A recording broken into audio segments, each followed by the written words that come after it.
Ada sebuah buku berjudul Mereka Bilang Aku China, Jalan Mendaki Menjadi Bagian Bangsa. Ini buku menceritakan atau mengisahkan pengalaman perempuan-perempuan keturunan Tionghoa yang memiliki pengalaman diskriminatif dalam kehidupan mereka, tapi mereka berjuang agar mereka bisa diperlakukan setara sebagai bagian dari bangsa Indonesia.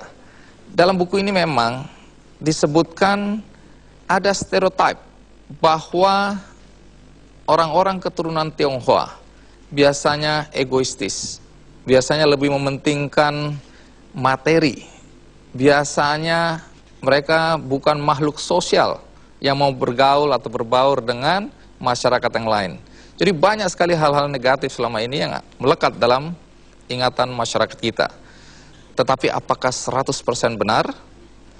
Hari ini saya kedatangan tamu istimewa, Zong Wan Zi alias Haka Chung Ban Hok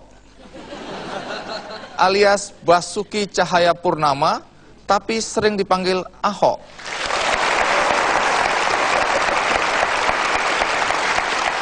Kenapa nama Anda banyak sekali? Nama asli ya cuma Basuki Cahayapurnama, tapi kan sebagai turunan Tionghoa, orang tua kita pasti kasih nama Tionghoa. Karena saya tinggal di lingkungan Hakka, ya panggilnya Chung Ban Hok. Chung Wan Xie itu bahasa Mandarinnya sebetulnya. Karena Hok saya itu bukan Hok hoki, tapi Xie itu belajar. Bapak saya pengen saya itu banyak belajar. Kan lebih gampang dipanggil Ahok. Memang di kampung orang lebih sering panggil saya Ahok. Tapi banyak orang kira Ahok saya itu Ahok hoki gitu loh. Padahal bukan Hok dari hoki, tapi Hok dari Xie sekolah. Baik, tahun 2005 ya, Anda menarik perhatian banyak orang pada saat pelantikan sebagai Bupati Belitung Timur. Karena banyak orang bilang, loh kok ada orang Tionghoa jadi Bupati? Apa reaksi pertama orang ketika tahu Anda jadi Bupati? Ya orang pikir nggak mungkin ya, karena di sana kan 93% masyarakat Muslim. Jadi setelah hitungannya nggak mungkin Muslim itu mau memilih turunan Tionghoa, dan apalagi saya Kristen. Jadi katanya double sial nih, nggak mungkin gitu, secara politik ya. Tapi saya katakan masyarakat kita lebih cerdas gitu loh. Banyak yang ditanya, kenapa pilih Basuki? Jadi masyarakat sana 93% Muslim bilang, Basuki itulah Islam, cuma dia belum dapat hidayah jadi Muslim.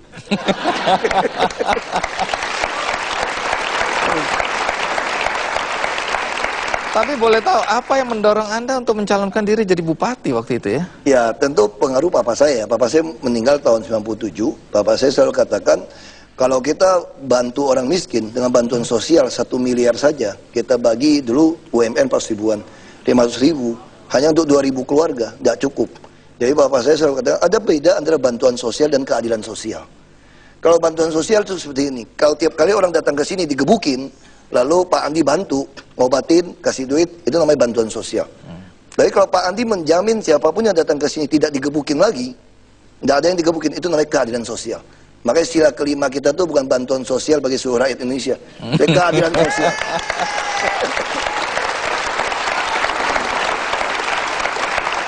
Waktu pemilihan dan Anda menang sebagai bupati, berapa persen suara yang Anda dapatkan? 37,2%. Berbanding yang kedua? 22 mereka. Nah, apa betul waktu itu biaya kampanye Anda hanya 500 juta? Sementara kita tahu untuk ikut pilkada itu puluhan miliar, ratusan miliar, karena kan banyak orang yang harus dibayar untuk supaya memilih Anda. Saya nggak pakai kampanye, karena kalau gunakan kampanye kasih baju kaos ya nggak cukup duitnya. Saya hanya sediakan bakpao, orang datang ke rumah setengah 8 malam. Lalu kita modalnya ya stiker, gantungan kunci, kalender, lalu kartu nama, nomor handphone. Jadi yang saya jual itu, masyarakat kalau saya kasih Anda 5 kilo beras, kampanye, mungkin Anda masih punya 10 kilo. Kalau saya bawa dokter ngobatin Anda masih sembuh, cuma vitamin. Tapi yang saya butuhkan ketika Anda tidak punya beras, ketika Anda sakit, diperlakukan tidak adil, Anda butuh nomor telepon pejabat. Yang kamu butuhkan itu nomor handphone saya. Supaya Anda bisa SMS dan saya bisa turun.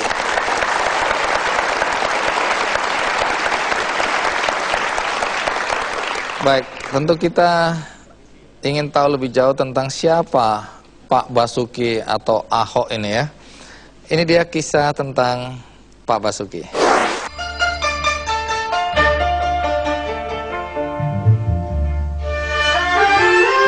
Orang miskin jangan lawan orang kaya. Orang kaya jangan lawan pejabat. Inilah filosofi yang digunakan sebagai penyemangat hidup oleh seorang pria kelahiran Belitung Timur 29 Juni 1966. Berbekal pelajaran dari almarhum ayahnya, Basuki Cahayapurnama kian mantap dengan filosofi hidupnya tersebut. Basuki Cahayapurnama atau yang dikenal sebagai Ahok adalah sosok manusia dermawan yang tak segan menyuarakan kenyataan pahit lembaganya kepada masyarakat umum. Berawal pada tahun 2001, pasca ditutupnya pabrik pengolahan pasir miliknya karena dianggap tidak sejalan dengan kebijakan penguasa setempat, membuat bapak beranak 3 ini alih profesi dan terjun ke dunia politik.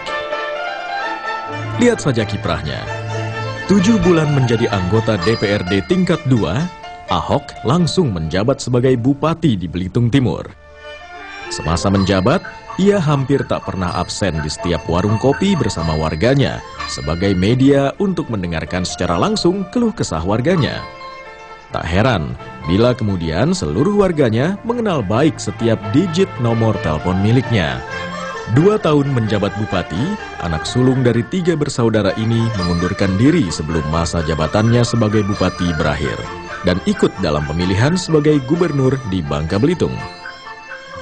Meski gagal, usahanya tak berhenti di situ.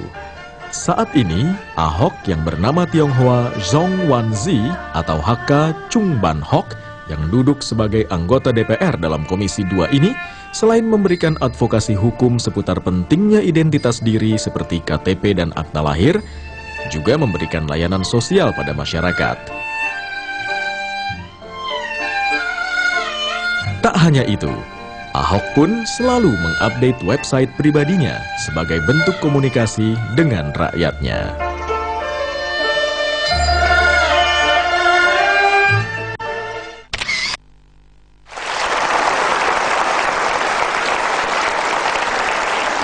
Sebelumnya Anda kan pengusaha ya? Ya. Kemudian Anda merasa kecewa, Anda menutup usaha Anda karena Anda merasa ada kesewenang-wenangan dari pejabat birokrasi dan korupsi. Apa yang terjadi? Ya bapak saya bilang gitu kan, orang miskin jangan lawan orang kaya tadi kan. Nah, orang kaya jangan nantang pejabat, bangkrut gitu. Itu maksudnya Jadi, apa? kalau kita mau melawan pejabat, harus jadi pejabat, kata bapak saya. Nah, kalau jadi bupati kan minimal kita mengendalikan 100 sampai 200 miliar. Bantuan sosial 2 miliar. Kita kasih aja masyarakat yang minta, yang butuh, kan bukan duit kita ini. Itu kita untung sebetulnya. Ini filosofi dagang juga. 1 miliar nggak cukup bagi kan. Jadi kalau nggak cukup bagi, ya udah aku pinjam deh, aku pinjam. Kita rebut ini APBD ini. Supaya rakyat bisa rata. Ini keadilan sosial sebetulnya. Nah, waktu Anda tutup, itu sebenarnya Anda kecewa dan Anda mau meninggalkan Indonesia, apa betul? Iya, betul. Jadi waktu itu saya minta izin papa saya, ya bagaimana hutan lindung bisa pindah ke tempat saya, lalu saya tutup gitu, sewenang-wenang gitu kan.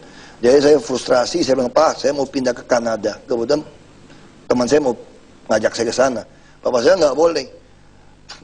Nanti ada berubah. Saya, apa yang mau berubah, Pak? Terus bapak saya bilang ini, kamu percayalah.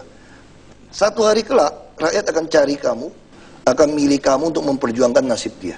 Saya mau ketawa, nggak berani ketawa lagi. Jangan. Tapi ternyata 10 tahun kemudian, 2005 betul-betul masyarakat tuh pilih saya jadi bupati untuk memperjuangkan hak mereka. Ada yang bilang bahwa pilihan masyarakat terhadap Anda tidak lepas dari perbuatan ayah Anda. Ayah Anda ini siapa? Kin Nam ini. Ya, ada juga yang bilang begitu, tapi sepenuhnya betul juga tidak juga. Jadi papa saya tuh selalu dari dulu bantu orang-orang miskin. Kadang dia minjem uang untuk kasih orang. Oh, jadi memang jiwa sosialnya tinggi sekali ya. Tapi ibu kelihatannya nggak setuju Anda terjun ke dunia politik ya? Pertama kali masuk politik, memang mama saya itu marah sama saya.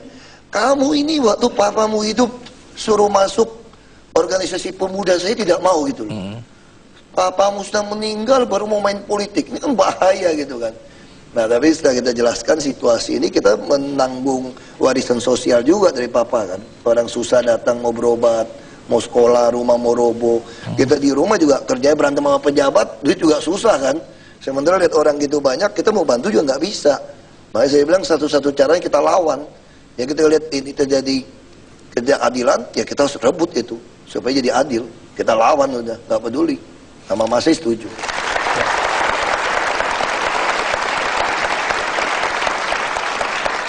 Menarik untuk tahu cerita apakah keturunan Tionghoa itu membuat apa yang dilakukan Basuki menghadapi kendala.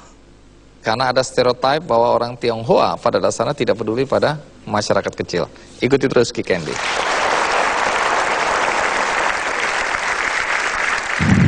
Saya bilang enak dengkul lo. Dulu waktu saya SMP saja, SMA, saya pengen cuma ngibarin bendera kagak dikasih, cuma gara-gara saya orang Tionghoa. Sekarang saya bisa berdiri jadi inspektur upacara, pakai baju putih, lo tembak juga gue rela.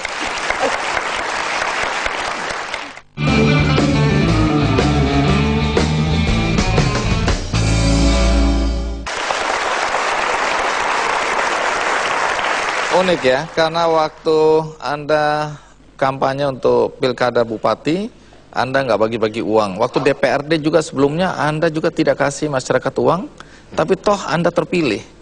Nah, yang menarik adalah ketika Anda menjadi anggota DPRD, saya dengar cerita bahwa Anda menolak untuk KKN, Anda menolak SPPD fiktif, dan itu menimbulkan tanda kutip kegelisahan dan kemarahan dari teman-teman Anda di DPRD. Saya kira kita kalau mau menjadi pejabat publik, kita kerja tuh berdasarkan konstitusi.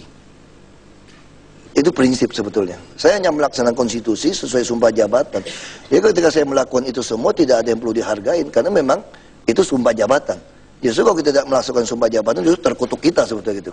Ada yang cerita bahwa waktu jadi bupati, gaji Anda belikan gula, kopi, apa segala macam, masyarakat yang datang boleh ambil, boleh minum kopi gitu. Apa betul itu? Ya, jadi kan ada masyarakat yang dulu kan 2005 handphone masih mahal ya. Jadi ada masyarakat-masyarakat yang marginal pengen mengadu Pak Bupati. Jadi kalau 3:30 waktu bubaran kantor itu saya buka seperti praktik dokter gitu.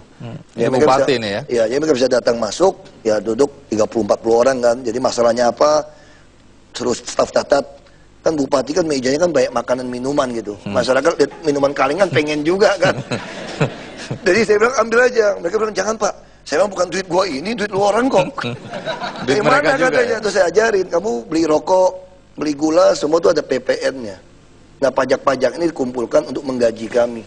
Termasuk minuman-minuman ini adalah punya bapak ibu semua. Ya kalau bapak ibu mau ambil, ya ambil aja saya bilang.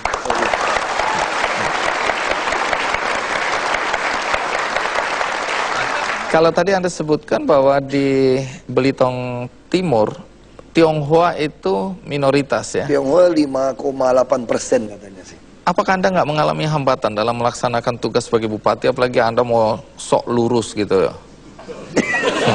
Saya belum percaya sepenuhnya bahwa dia lurus. Ya. Jadi kalau di DPRD kan mayoritas. Lalu mereka mengancam tidak mau membahas anggaran saya.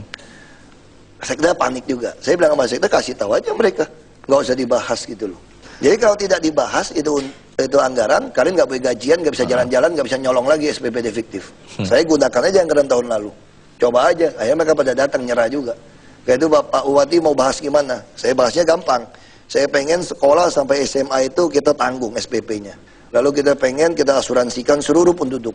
Dari ambulan sampai ICU, sampai meninggal harus kita kasih uang.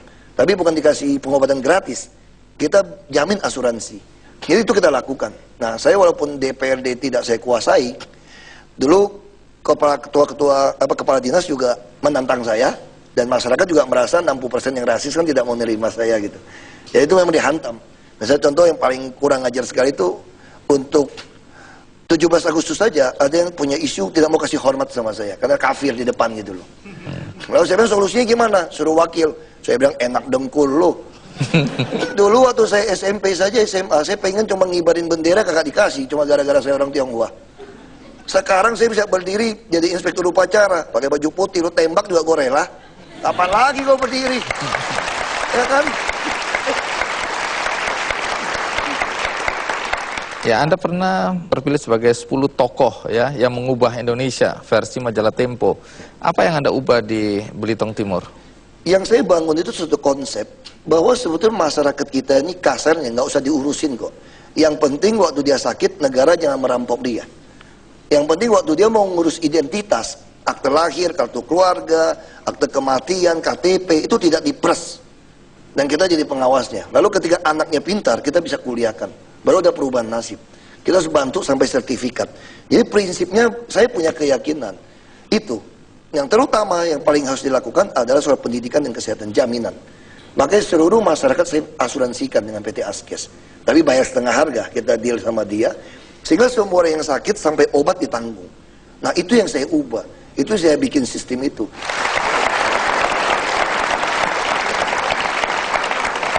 Anda kemudian mencalonkan diri untuk menjadi gubernur, bahkan untuk itu Anda mundur dari bupati sebelum masa jabatan ya. Tapi kemudian Anda gagal. Menurut Anda apa faktor kegagalan Anda? Jadi di negara kita ini memang yang berani nyolong, yang berani maling, yang menang kadang-kadang. Hati-hati loh Anda ngomongnya. Gak apa-apa, saya punya bukti. Saya punya bukti untuk itu, saya udah bawa ke Mahkamah Agung. Nah sebetulnya tadi saya belum pernah rencana mau nyalon gubernur. Nah gubernur yang lama, saya sudah janji dengan dia, saya baru akan nyalon itu 2012. Nah dia sudah setuju, kenapa saya pengen kerjasama dengan gubernur? Saya punya angan-angan, saya temukan orang tua, kalau punya pensiun 150.000, orang-orang miskin, dia numpang makan di rumahnya, tapi kan dia punya bergaul, dia pengen ngopi, rokok. Kalau dia punya 5.000 sehari, dia ada harga diri orang tua, nggak perlu ngemis sama anak cucunya. Nah saya hitung, kalau 1 juta orang, semua punya asuransi, saya bisa kasih pensiun 150.000 tiap bulan. Sehingga Provinsi Bangka Belitung akan menjadi provinsi pertama di Indonesia yang ada pensiun. Bukan BRT minjam duit luar negeri. Anda nyindir siapa nih ya? Terserah. Tapi yang jelas itu fakta. Saya tidak setuju. BRT bukan seperti itu caranya. Kita terkenal gotong royong. Kita bisa sumbang 10.000, uang orang yang tidak sakit untuk yang sakit. Uang orang yang mati duluan, itu bantu orang yang masih hidup. Itu dasar pensiun. Nah gubernur yang lama sudah oke sama saya. Tapi sayang dirancang dia jatuh dengan kerusuhan 5 Oktober 2006. Begitu jatuh, gubernur sekarang diproyeksikan akan menang. Ini mantan Bupati Bangka. Nah kita udah tahu lah apa yang dia kerjakan gitu. Nah saya tawarkan kepada beliau, bisa nggak Pak bikin sistem pensiun ini? Beliau tolak. Beliau maunya sistem jaminan kesehatan sepintu sedulang, yang taruh di dinas kesehatan, rumah sakit udah berobat baru nagih. Itu terjadi sekarang. Ini dinas main, rumah sakit main, dibilang obatnya habis, nagih ke sini ada calo, yang ada calo bayar dikasih 0%. Marinda Day pakai jam kesmas. Itu sebabnya Anda... Sementara orang yang mau amputasi suruh bayar 7 juta. Anda kemudian menulis di blog Anda tentang semua aktivitas Anda, termasuk laporan keuangan, termasuk uang saku kalau Anda ke luar negeri atau ke daerah. Nah, hal ini kan tidak lazim dan itu menyusahkan teman-teman Anda yang tanda kutip memarkup atau main-main dengan anggaran. Lihat laporan keuangan Anda dipublikasikan. Itu sebetulnya bukan mempersulit. Mereka mempersulit diri sendiri. Ini ada undang-undang keterbukaan informasi publik. Jadi, itu ada undang-undangnya. Namanya keterbukaan informasi publik. Publik harus tahu APBD pakai kemana. Lalu itu ada tatib DPR yang mewajibkan kami mempertanggungjawabkan kepada rakyat.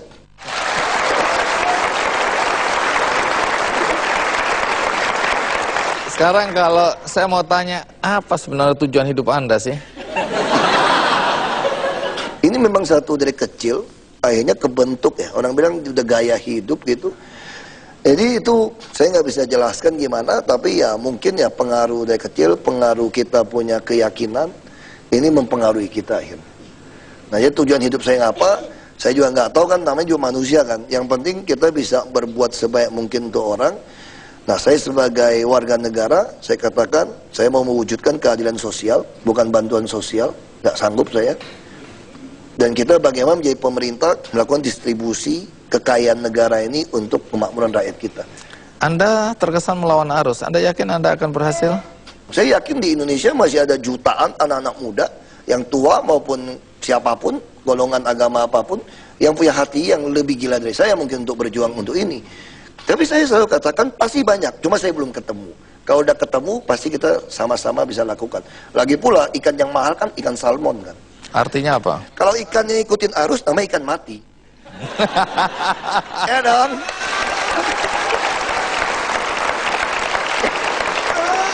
Kalau ikan yang lawan arus kan ikan hidup. Kalau mau jadi ikan mahal, lawan arus, terbangin arus. Itu namanya ikan salmon. Dan Anda adalah ikan salmon. Baik, terima kasih Pak Basuki sudah hadir di acara Kick Andy. Namanya mulai menjadi perhatian banyak orang ketika kerusuhan Mei 1998. Tapi betulkah perjuangannya hanya semata-mata untuk warga keturunan Tionghoa? Ikuti terus Kick Andy. Kalau ada yang menyebut Cina, apakah itu sensitif? Untuk banyak orang-orang tua yang mereka tahu sejarahnya, mengalami bagaimana kata-kata itu dipakai untuk menghina mereka, iya.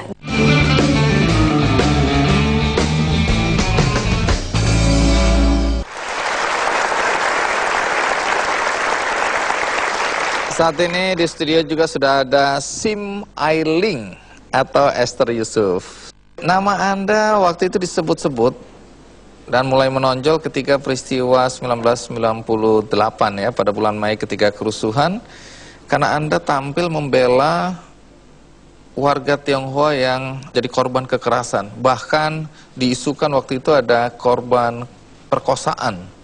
Apa yang menjadi kegundahan Anda pada peristiwa Mei 1998 waktu itu?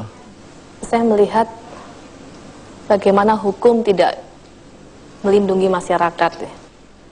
Jadi justru pada saat seharusnya rakyat sangat aman, aparat seharusnya sangat lengkap di Jakarta dan juga di kota yang lain, pada saat tragedi Mei, aparat menghilang dari lapangan. Yang ini pasti diperintahkan. Lalu muncul kelompok lain yang tak berseragam tapi merusak Jakarta sedemikian. Dan setelah mereka ditarik pergi, aparat datang kembali. Di mana perlindungan untuk warga negara? Anda merasa saat itu ada yang aneh ya? Jelas ada satu kejahatan besar. Lalu apa yang Anda lakukan? Waktu itu saya di LBH Jakarta.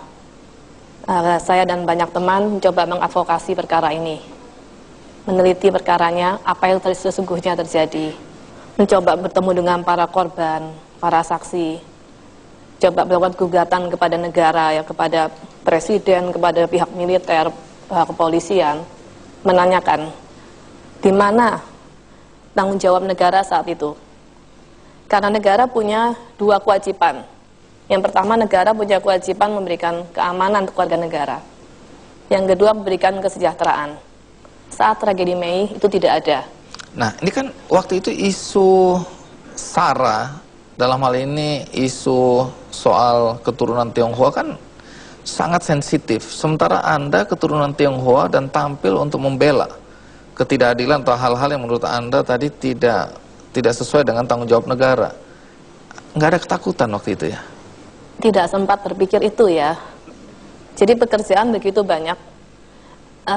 Saya dan banyak teman ya fokus dalam pekerjaan. Jadi masalah etnis itu Anda abaikan atau Anda tidak sempat pikirkan waktu itu ya? Berpikir iya, tapi tidak berpikir soal bahaya apa, ancaman apa. Itu bukan hal yang sejajar ya untuk dipikirkan dalam pekerjaan. Yang utama adalah bagaimana pekerjaannya bisa beres, bagaimana kita bisa tolong orang. Menarik karena Anda dan teman-teman dianggap hanya membela kelompok Tionghoa. Tapi bagaimana aktivitas Esther? Ini dia liputannya.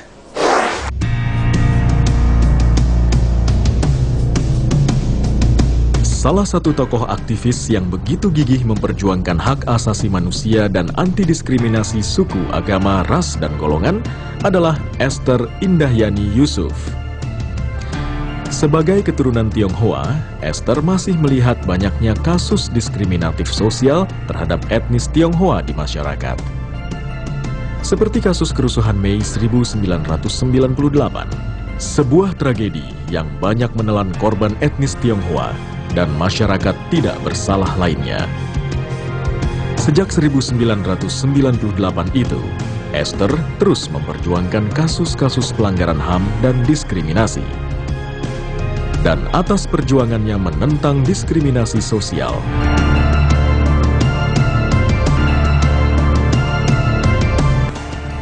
kini Esther bersama suaminya yang juga tergabung dalam organisasi Solidaritas Nusa Bangsa atau SNB, bekerja sama memperjuangkan kasus-kasus penegakan HAM dan anti-diskriminasi. Bahkan Esther yang juga seorang pengacara ini aktif melakukan penelitian hingga ke berbagai daerah. Saat ini, ia sedang menulis buku mengenai penelitiannya dalam implementasi dari Undang-Undang Penghapusan Diskriminasi Ras dan Etnis. Jauh sebelum bergabung dengan organisasi SNB, Esther banyak memberikan advokasi dan bantuan hukum melalui Lembaga Bantuan Hukum di Jakarta selama kurun waktu 3 tahun. Ketertarikannya pada bidang hukum sejak lulus sekolah menengah atas lebih sebagai upaya untuk membela kaum lemah yang tidak bersalah.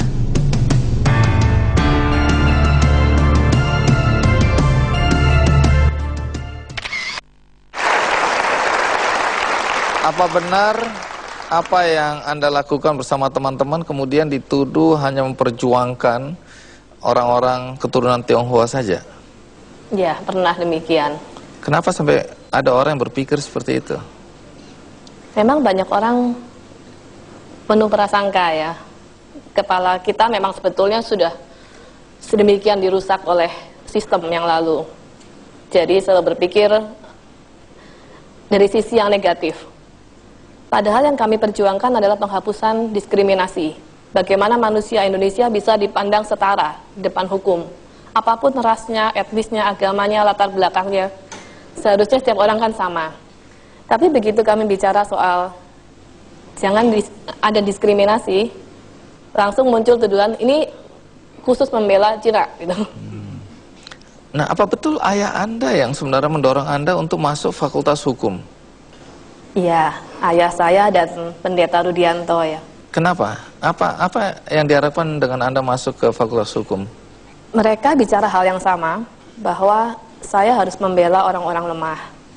Waktu itu saya cukup kaget karena tak terbayangkan profesi itu. Saya berdoa pada Tuhan, saya minta 2 hal dari Tuhan. Pertama, saya minta Tuhan memberi saya fakultas hukum yang terbaik, supaya kalau saya berjuang itu tidak, senjatanya itu tidak setengah-setengah. Yang kedua, saya minta Tuhan pelihara hidup saya, jaga tangan saya bersih, supaya tangan saya tidak harus menyuap atau melakukan hal-hal yang jahat.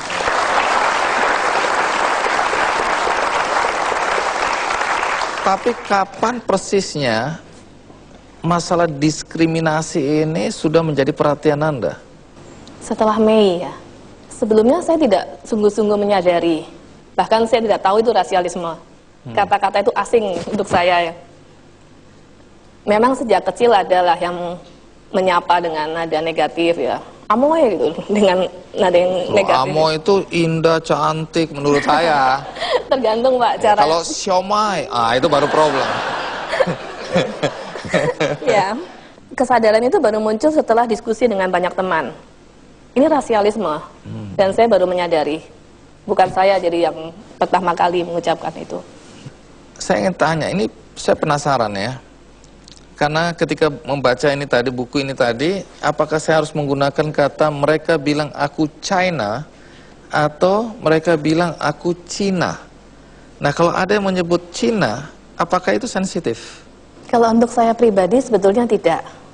Tapi untuk banyak orang-orang tua yang mereka tahu sejarahnya, mengalami bagaimana kata-kata itu dipakai untuk menghina mereka, iya, itu sensitif. Sebetulnya setiap orang, setiap kelompok itu mempunyai hak. Mereka mau disapa sebagai apa? Apakah mau disapa sebagai Cina, sebagai Tionghoa, atau pilihan lain Hokkien, itu adalah hak. Kalau saya memilih memakai kata Tionghoa, saya tidak ingin ada kelompok yang merasa dihina, di stigma oleh negara. Ini Cina tidak boleh punya budaya, harus berasimilasi, dan sebagainya. Apa betul Anda meyakini ya, rasialisme itu dilakukan secara sistematis, bukan kebetulan? Ya, sistematis lah. Contohnya apa? Apa yang Anda lihat sehingga Anda bisa menyimpulkan seperti itu? Pada masa yang lalu ada banyak sekali peraturan hukum yang diskriminatif. Misalnya ada anjuran untuk mengganti nama, ada keharusan punya surat-surat yang berbeda, surat bukti kewarganegaraan Republik Indonesia.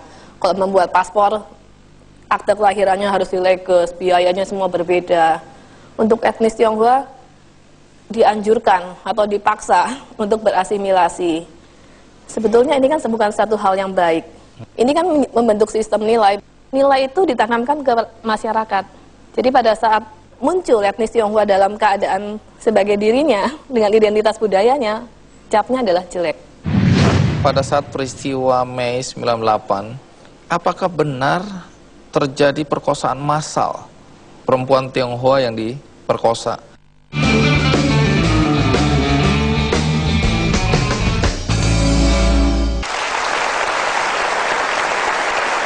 Di antara sekian banyak kasus yang pernah Anda dan teman-teman tangani atau bantu, kasus mana yang menurut Anda paling menjadi perhatian?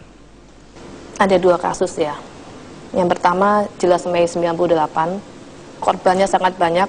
Di depan mata kita semua penduduk Jakarta dan dunia, kita lihat 1.000 lebih orang dibunuh. Dan Jakarta rusak parah. Kejahatan yang sangat besar dan tidak ada penyelesaiannya sampai sekarang. Dianggap tidak ada, kalaupun kita mengucapkannya, dianggap itu politik. Yang kedua, tragedi kemanusiaan tahun 65. Itu pun sangat mengerikan, sangat menyedihkan. Maksudnya PKI ini? Orang-orang yang dicap PKI, orang-orang yang tidak sependapat dengan pemerintahan saat itu, etnis Tionghoa yang berorganisasi dan kemudian mereka semua juga dicap sebagai komunis. Ada banyak orang yang tidak mengerti apa-apa, petani yang tidak mengerti apa-apa, semua mengalami kekerasan yang luar biasa.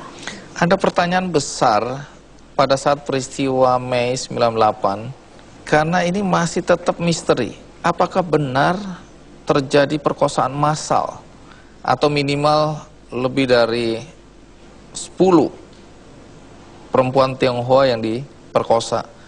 Ya, itu benar ya. Kami sendiri menemukan beberapa, lalu dari kelompok-kelompok lain, dari tim relawan, lalu tim gabungan mencari fakta yang dibentuk oleh negara, mereka menemukan juga puluhan. Tapi sulit dibuktikan itu. Masalah di sini adalah tidak ada perlindungan saksi dan korban ya. Jangankan korban perkosaan Mas ya. Pada saat saya duduk dengan seorang yang menyaksikan satu peristiwa perkosaan, dia dengan 4 orang temannya menyaksikan satu peristiwa yang sama, bersaksi kepada kami. Teriakan minta tolong dari gadis Tionghoa yang dia lihat itu masih terngiang sampai tahun 2003. Dia merasa bersalah karena tidak bantu. Setelah bersaksi, beberapa hari kemudian dia datang lagi, dia meralat kesaksiannya. Itu saya lupa. Sebetulnya kita tahu bahwa dia tidak lupa, tapi ada sesuatu yang sangat ditakuti. Apa jaminan keamanannya Mas kalau orang bersaksi? Tapi apakah ada korban langsung yang datang atau Anda dan teman-teman temui? Jadi pertama itu teman saya, dia datang kepada saya, adiknya mengalami. Biasanya mereka nggak mau mengadu atau lapor secara terbuka karena faktor apa? Pertama takut, yang kedua juga ada ketidakpercayaan. Di dalam pembicaraan bukan hanya kasus perkosaan ya, hampir semua perkara yang saya tangani, saya juga seorang advokat, ada image yang sangat kuat dalam pikiran masyarakat. Kita lapor perkara ini, kita akan dirugikan lagi. Lebih besar kerugiannya, lalu jaminan keamanan apa? Apalagi setelah terjadi pembunuhan terhadap Ita Marta Dinata, itu hampir semua orang memilih tutup mulut. Banyak yang nggak ngikutin kasus ini, bisa cerita sedikit? Ita Marta Dinata dan ibunya adalah relawan. Lalu Ita mati dibunuh dan diduga karena akan ada kesaksian yang akan dia berikan. Pada waktu Mei 98 itu saya mendorong banyak orang untuk menggugat. Para pedagang dari Glodok ada puluhan, saya dorong untuk menggugat negara. Kalau kalian tidak mau perjuangkan hak kalian sendiri, siapa yang mau perjuangkan? Kalau kita tidak berani melawan ketidakadilan, ini akan berjalan terus.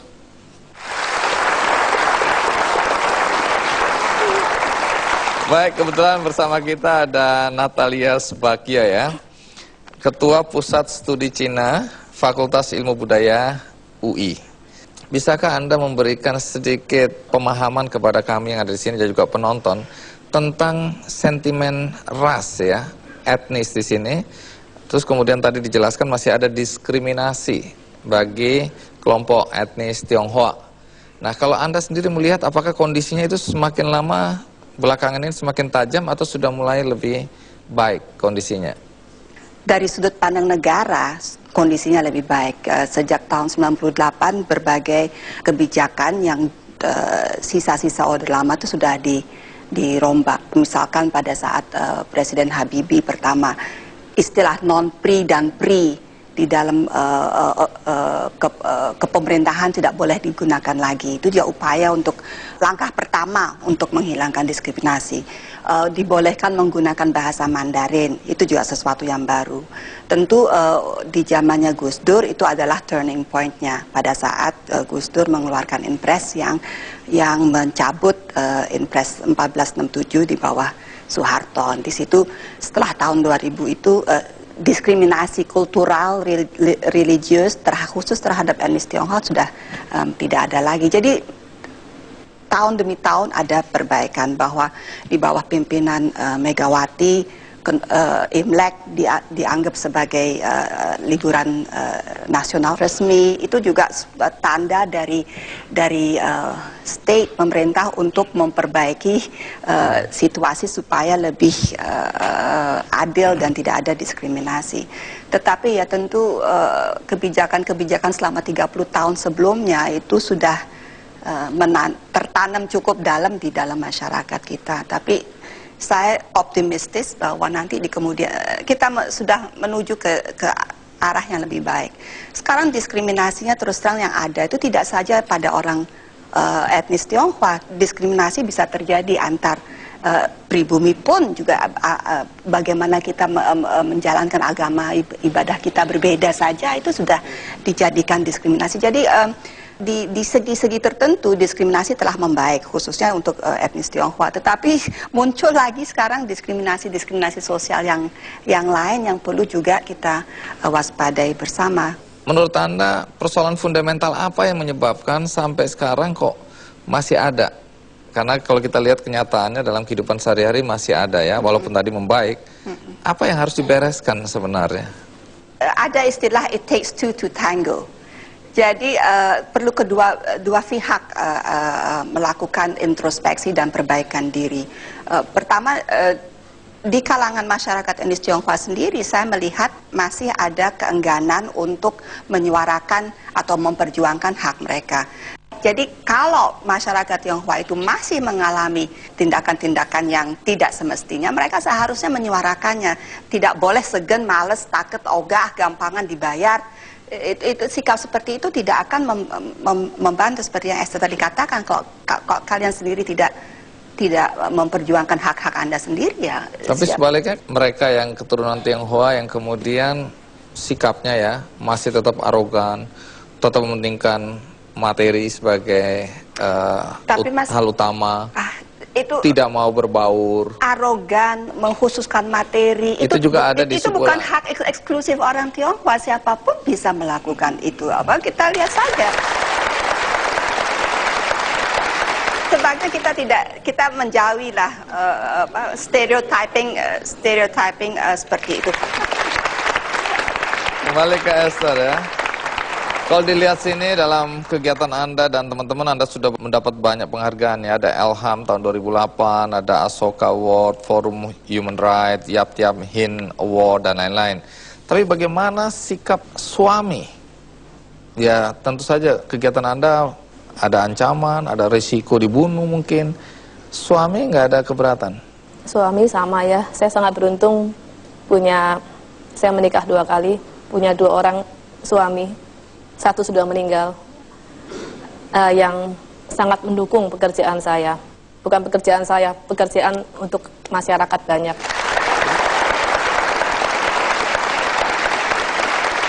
Baik, saat ini apa yang menjadi fokus perhatian Anda untuk perjuangan di bidang kesamaan hak tadi? Fokusnya adalah bagaimana undang-undang ini bisa diterapkan dengan benar. Undang-undang apa? Penghapusan diskriminasi ras dan etnis, lalu sosialisasi nilai-nilai kemanusiaan, kesetaraan di sekolah-sekolah. Banyak guru yang masih mengajarkan anak untuk membedakan. Jadi sebetulnya bidang pendidikan, bidang hukum, bidang sosial, ini semua harus masuk nilai-nilai yang baik, bahwa manusia harus dihargai setara. Apapun ras, etnis, agamanya, latar belakangnya, ideologinya.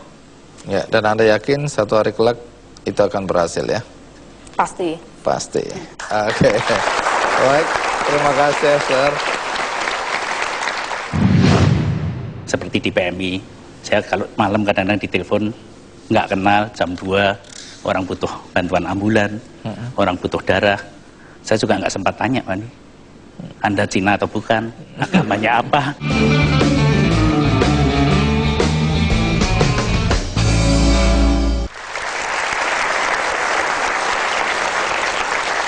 Di hadapan saya sudah ada Ko Leong Hao. Haya. Atau Pak Sumartono Hadinoto. Iya, matur nuwun, Pak. Sami-sami. Sudah datang dari Solo soalnya ya. Pak Martono, kalau orang-orang lain itu, orang-orang etnis Tionghoa, itu lebih banyak masuk di bisnis, Anda malah keluar meninggalkan bisnis Anda dan Anda lebih sibuk ngurusin kegiatan kemanusiaan dan kegiatan sosial. Apa yang Anda kerjakan kalau boleh tahu?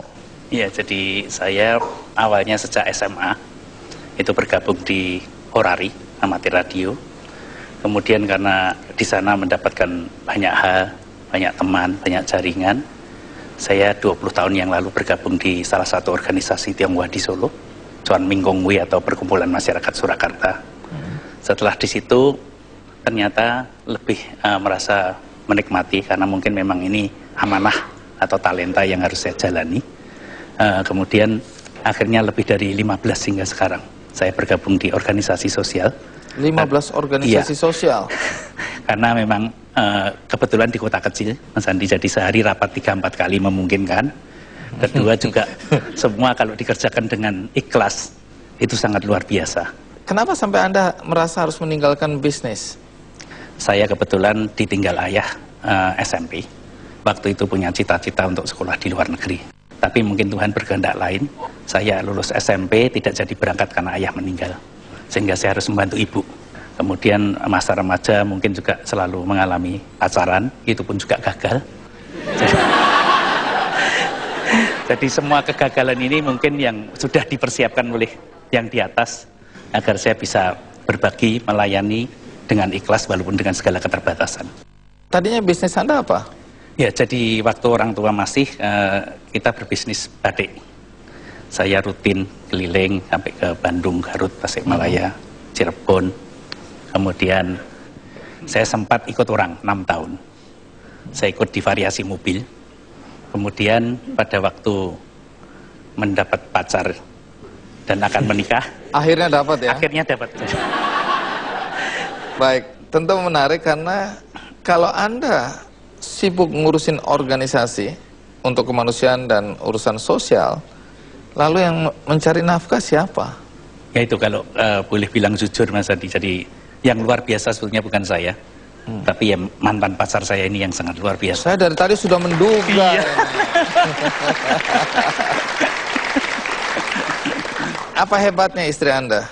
Ya, pertama sabar karena hampir tiap hari saya nggak di rumah. Kemudian yang kedua juga semua kehidupan ini kan yang berusaha istri saya. Dan istri mengizinkan ya, Anda udah sana bantu orang-orang biar saya yang cari uang dan Anda yang menghabiskan gitu ya?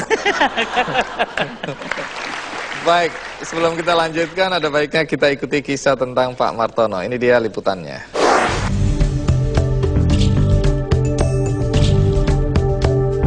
Perjalanan hidup membawa pria kelahiran Solo 21 Maret 1956, Sumartono Hadinoto, yang akrab disapa Martono ini menjadi sosok yang memiliki jiwa sosial yang tinggi. Bahkan karena kesibukannya berorganisasi sejak 10 tahun lalu, usaha material arsitektur yang dirintisnya sejak tahun 1986 diserahkannya kepada sang istri tercinta, Meliana Kusianto. Berawal dari keterlibatannya di organisasi Radio Amatir Indonesia atau ORARI saat masih SMA, sekarang ini ia tergabung dalam 15 organisasi sosial kemasyarakatan, di antaranya Persatuan Masyarakat Surakarta, Komite Olahraga Nasional Indonesia, dan juga Palang Merah Indonesia. Di Palang Merah Indonesia, pria yang terlahir dengan nama Ko Leong Hao ini bahkan menduduki 3 jabatan sekaligus, yaitu sebagai sekretaris, komandan Satuan Tanggap Bencana atau Satgana, dan juga sebagai Direktur Medical Action Team. Baginya, jabatan yang dipercayakan kepadanya adalah amanah. Salah satu prestasi yang ditorehkannya bersama timnya di Palang Merah Indonesia adalah Solo tidak lagi mengalami kekurangan stok darah dan bahkan berhasil menambah armada ambulans gratis untuk menolong orang sakit. Setiap hari, ia memulai aktivitasnya pukul 8 pagi, bertemu orang-orang yang ingin konsultasi dan meminta bantuan. Kemudian dilanjutkan dengan menghadiri berbagai rapat organisasi hingga malam hari. Menurut Martono, dibutuhkan 3 hal agar sukses dalam berorganisasi, yaitu mau, mampu, dan meluangkan waktu. Hal ini telah ia terapkan selama 25 tahun berorganisasi. Selama dia bisa untuk mengabdi, kita sebagai keluarga selalu mendukung. Kita juga bersyukur bisa melakukan aktivitas seperti itu. Di usianya yang sudah mencapai 55 tahun, kakek satu cucu ini berusaha untuk lebih banyak meluangkan waktu bersama keluarganya. Walaupun keluarganya tidak pernah membatasi dirinya, namun Martono berusaha untuk tahu diri. Tanpa dukungan keluarga, ia tidak bisa terus membantu orang banyak.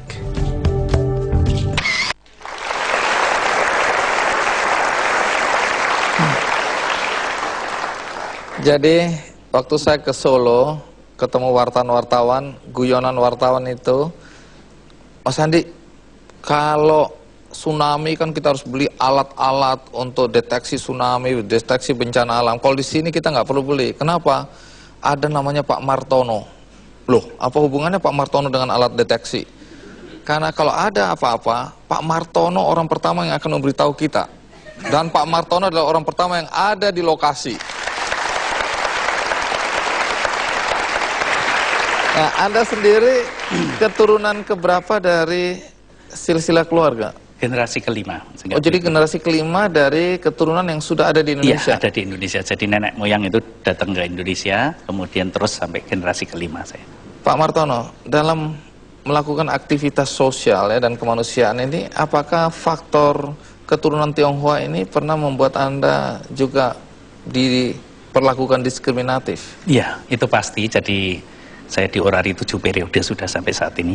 Pertama saya menjabat ketua Orari, sampai di udara pun saya dicina-cinakan. Apa dosa Anda? Itu yang saya masih cari. Kemudian yang kedua, saya jadi ketua KONI.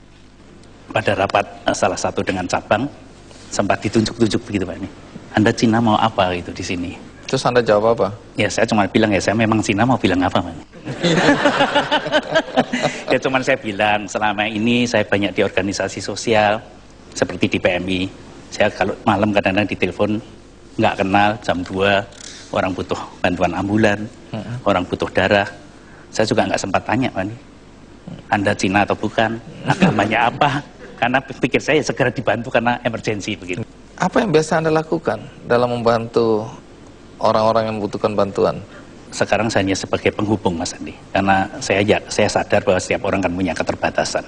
Saya nggak mungkin semua harus saya tangani. Jadi saya sekarang hanya mengkonek, misalnya dari satu orang membutuhkan sesuatu di salah satu organisasi ada, misalnya operasi buta katarak, itu program dari Lions Club. Kemudian di PMI, misalnya ada orang butuh ambulan, butuh darah, karena PMI Solo ini berkat pengurus yang luar biasa, sudah 2 periode ini. Kami PMI Solo adalah PMI pertama di Indonesia yang mendapatkan ISO pelayanan. Stok darah kami setiap harinya di atas 1000 kantong darah, karena kami bekerja sama dengan semua rumah sakit yang ada di Solo. Jadi kalau kita ada apa-apa, kita lari ke Solo aja ya? Cukup di telepon Mas Adi, nanti kita kirim aja ke sini. Kebersamaan ini bukan seragam. Kalau kebersamaan ini berbeda tapi bisa bersama-sama seperti Bhinneka Tunggal Ika. Kalau kita bangun gapura, semua cuma nyumbang juga nggak jadi. Kalau semua hanya tukang batunya, mana bisa jadi gitu kan.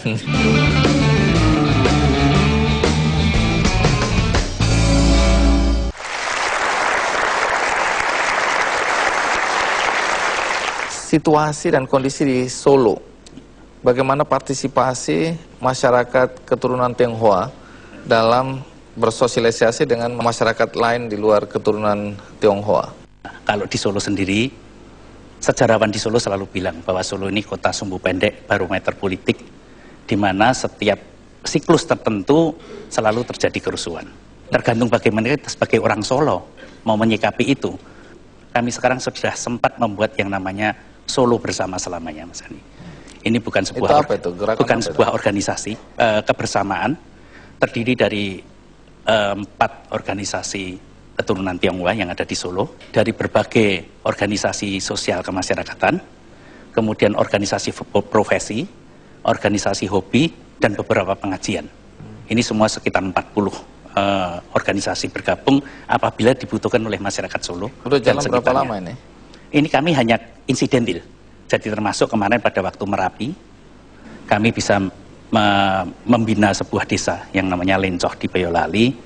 Awalnya kami membantu evakuasi, kemudian kami membantu di bidang kesehatan, kemudian dapur umum, yang akhirnya kami terpanggil pada saat salah satu warga kami berikan sembako pada waktu mereka pulang kembali ke desanya, karena di desanya tentunya belum bisa beli sembako dan belum ada yang untuk beli.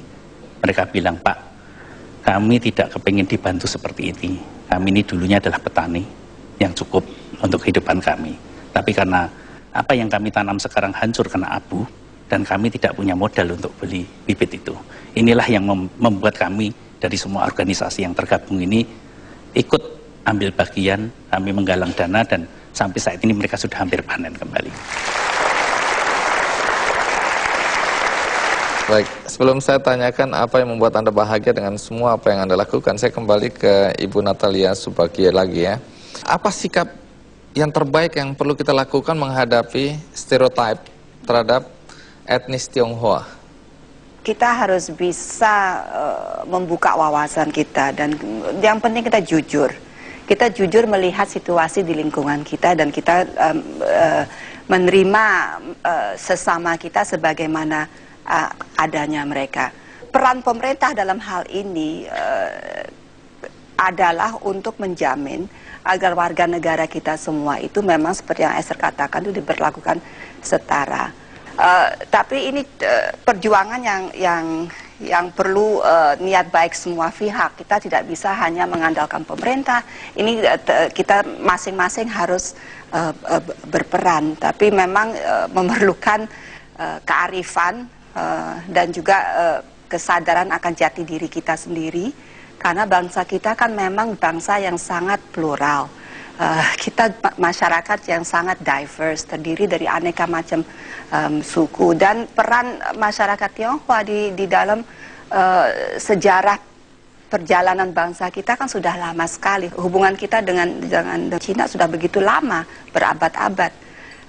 Tapi ada satu hal yang menjadi suatu keprihatinan saya, yaitu banyaknya muncul kelompok-kelompok berdasarkan marga, berdasarkan kampung halaman di Tiongkok. Nah, itu harus, menurut saya itu harus hati-hati, karena walaupun mungkin maksudnya baik bahwa ini tergabung karena kesamaan asal-usul, itu bisa dipersepsikan oleh masyarakat sebagai suatu eksklusivisme baru.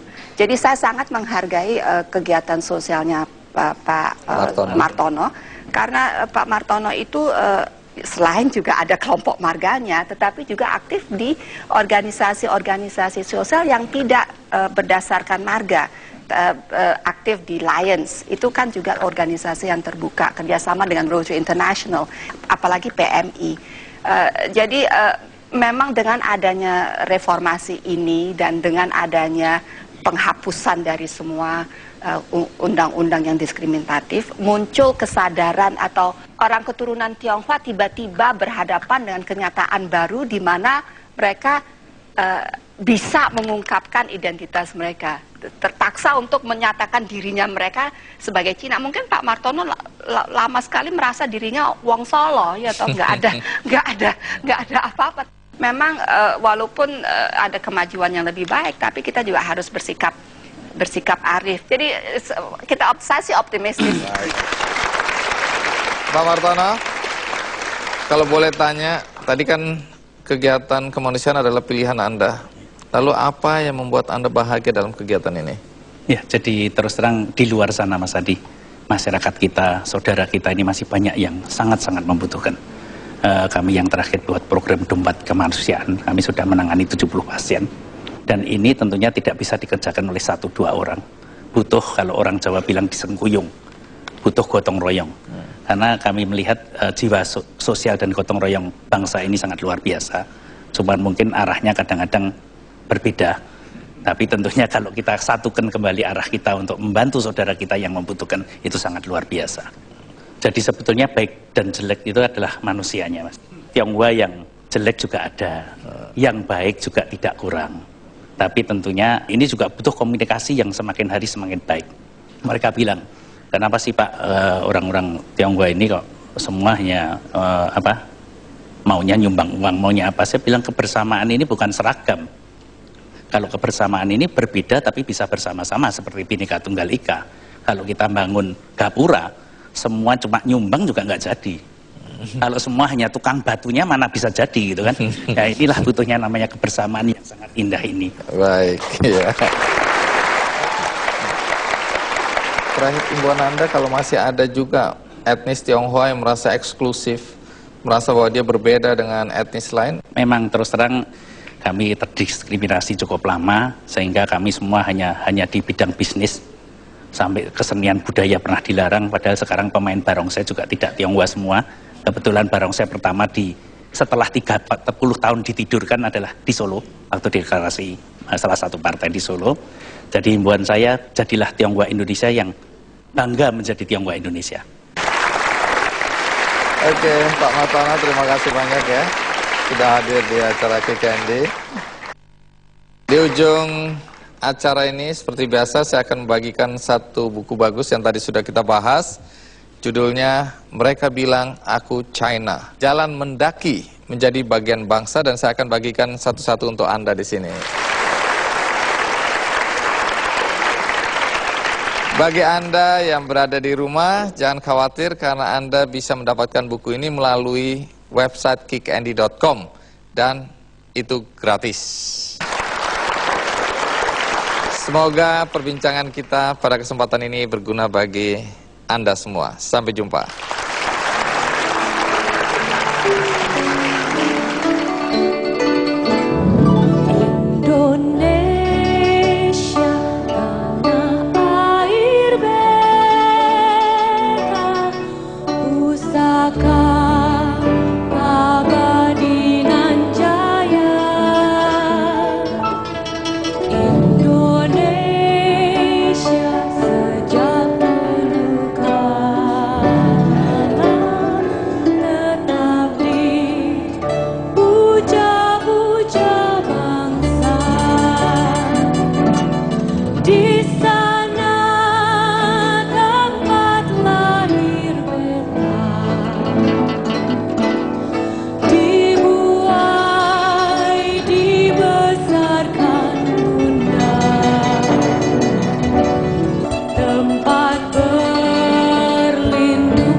Sampai